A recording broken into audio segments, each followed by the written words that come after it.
বর্তমানে নাই ও বাড়ি আছে বাড়ি তো অন্য দিলে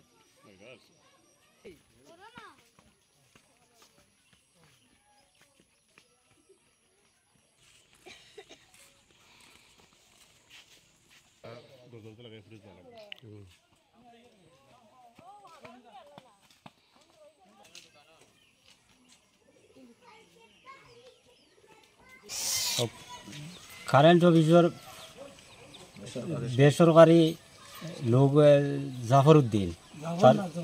জাফরউদ্দিন তার বাবার নাম সিরাজউদ্দিন। আমার বিল হয়ে গেছে প্রায় ৩৬-৩৮ হাজার।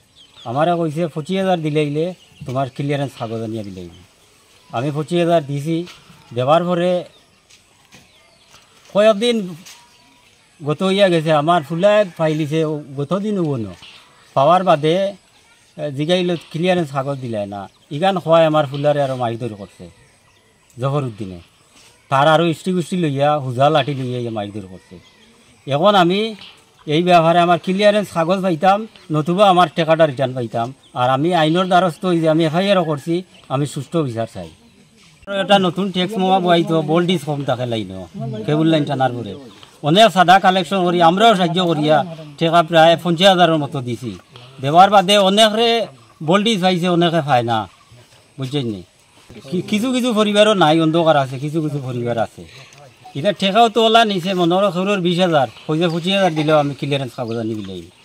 ও ৫,০০০ লোভে মানুষের পয়সাটা দিলাইছে, বুঝছেন নি। খবরের ১৫,০০০ আছে, ১০,০০০ পয়সা দিলাইলে মুকুল হয়ে যাবে।